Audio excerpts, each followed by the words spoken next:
आज हमारी अकाउंटेंसी के डे नंबर 5 में आप सभी का हार्दिक स्वागत है। आज जो हमारा टॉपिक है जो बहुत ही ज़्यादा इम्पोर्टेंट है, मतलब आप ये कह सकते हैं कि ये पिलर है हमारे फंडामेंटल ऑफ पार्टनरशिप फर्म का। जैसा कि आप देख पा रहे हैं, हमने आज टॉपिक लिया है profit and loss appropriation account को बनाने का। मतलब कि आपके दिमाग में ये अकाउंट का जो फॉर्मेट है वो प्रॉपर वे में आपको आना चाहिए और आने के साथ साथ आपको उसका कंसेप्ट भी बिल्कुल क्लियर होना चाहिए। अब सबसे पहले क्वेश्चन ये उठता है कि जो ये P&L एप्रोप्रिएशन अकाउंट है या फॉर्मेट है वो कौन बनाता है? वो बनाती है फर्म। अब फर्म जिस तरीके से P&L बनाती है इसी तरीके से फर्म बनाती है आपका P&L एप्रोप्रिएशन अकाउंट। मतलब कि कहने का मतलब क्या कि हम फर्म के पॉइंट ऑफ व्यू से देखेंगे कि P&L एप्रोप्रिएशन अकाउंट आपका कैसे बनता है, उसके बारे में हम यहाँ पे बात करेंगे P&L एप्रोप्रिएशन अकाउंट के अंदर। ठीक है, अब सबसे पहले ये जो एक फॉर्मेट हमने यहाँ पे बना लिया है बच्चों, अब इसको हम फिल कैसे करेंगे, समझेंगे कैसे, उसको समझ से पहले बात करते हैं। सबसे पहले हमने जैसे आपको बता चुके हैं, यहाँ पे आपको सबसे पहले P&L से एक अमाउंट लाना है जिसको हम बोलेंगे नेट प्रॉफिट। मतलब कि हम यहाँ पे लिख रहे हैं बाय P&L अकाउंट।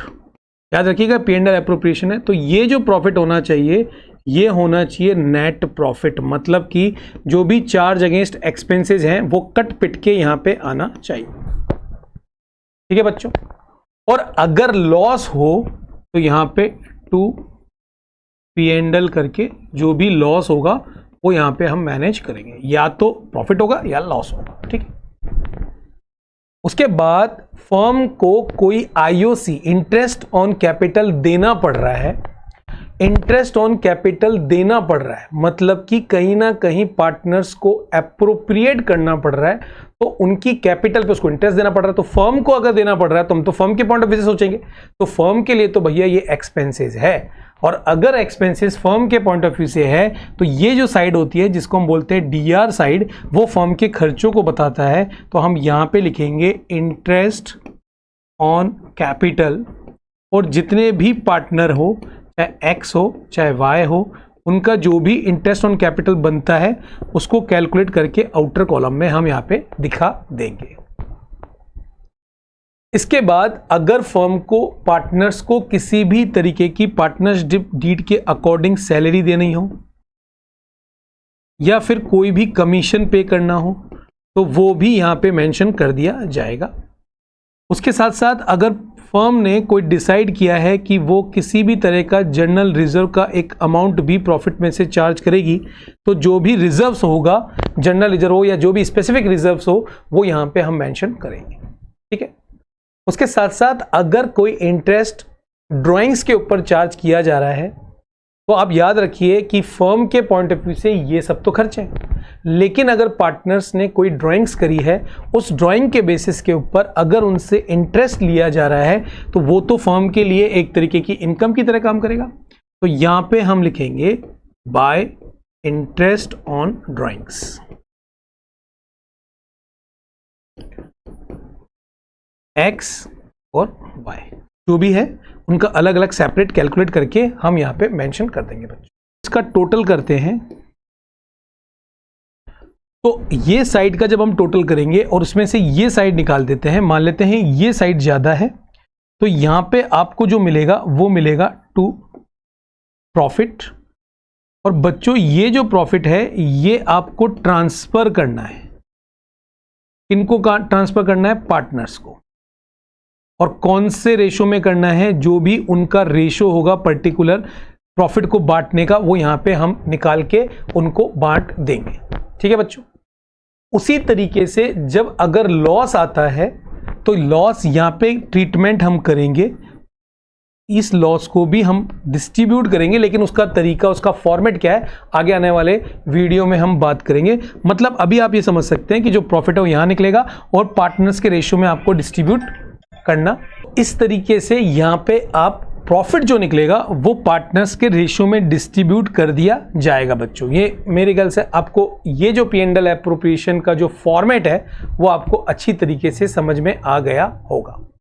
अब बात उठती है कि ये जो नेट प्रॉफिट है ये बहुत ही ज़्यादा इंपॉर्टेंट है कि ये जो नेट प्रॉफिट आएगा P&L से, वो आएगा P&L में अगर कोई भी एक्सपेंसेस हैं जो उसके अगेंस्ट जा रहे हैं, P&L में जो कन्वर्ट हो रहे हैं उनको बनाने के साथ। तो अगर हमें P&L बनाने की बात आ गई इसको नेट प्रॉफिट निकालने के लिए, तो हमें P&L को बनाना पड़ेगा। तो कैसे बनेगा उसको देख लेते हैं। इस तरीके से बनाएंगे। यहां पे आपके पास, आपको पता है, सबसे पहले आपको स्टार्टिंग बैलेंस चाहिए जो हमारे पास आता है ग्रॉस प्रॉफिट से, या फिर आपके पास नेट ग्रॉस लॉस भी आपके पास हो सकता है, ग्रॉस लॉस, क्योंकि आप ट्रेडिंग से ये चीजें लेके आए हैं। उस रेंट पेड करना है वो यहां पे लिखेंगे। आपके यहां पे कोई भी मैनेजर वर्क कर रहा है उसका कमीशन अगर आपको देना है तो आप यहां पे मेंशन करेंगे। मैनेजर का कमीशन आउटसाइडर होता है, याद रखिएगा, वो यहां पे आपको देना है। उसके साथ साथ हमने आपको सिखाया इंटरेस्ट ऑन लोन अगर फर्म को देना है तो इंटरेस्ट ऑन लोन यहां पे फर्म आपको दिखाना पड़ेगा। ठीक है बच्चों,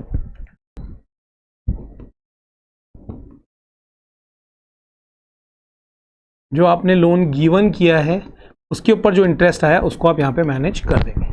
और उसके बाद जब आप इसकी कैलकुलेशंस करेंगे, इस सब में से ये निकलने के बाद जो आपके पास अमाउंट आएगा टू प्रॉफिट, इस प्रॉफिट को हम ट्रांसफर करते हैं टू P&L एप्रोप्रिएशन अकाउंट, जो अभी हमने आपको बताया था। P&L एप्रोप्रिएशन अकाउंट में ये अमाउंट को हम क्या कर देंगे, ट्रांसफर कर देंगे, जो कि हमारे लिए नेट प्रॉफिट है। नेट प्रॉफिट है मतलब कि ये जो ट्रांजैक्शन है उसको हमें P&L में दिखाना है, ना कि P&L एप्रोप्रिएशन में। और सारे एडजस्टमेंट करने के बाद जो ये बैलेंस आता है इसको आपको P&L एप्रोप्रिएशन के बाय साइड में स्टार्टिंग पॉइंट पे लेके जाना है, जिस भी तरीके का ट्रांजैक्शन आपको यहाँ पे दिख रहा है। तो इस तरीके से आप P&L appropriation and P&L account बनाएंगे इन कंसेप्ट ऑफ फर्म के पॉइंट ऑफ व्यू से। ठीक है बच्चों, इसको आप कॉपी कर सकते हैं और आशा करते हैं कि आज के इस वीडियो सेशंस में आपने P&L अकाउंट के इफेक्ट्स को और P&L एप्रोप्रिएशन के अकाउंट्स के इफेक्ट को समझ लिया होगा। आज के लिए बच्चों इतना ही। आशा करते हैं आपको हमारे वीडियो बहुत अच्छे लग रहे होंगे। कोई भी कमी अगर आपको दिखती है तो आप कमेंट बॉक्स में जरूर दीजिए, हम इसको जरूर रेक्टिफाई करेंगे। Thank you, bye bye.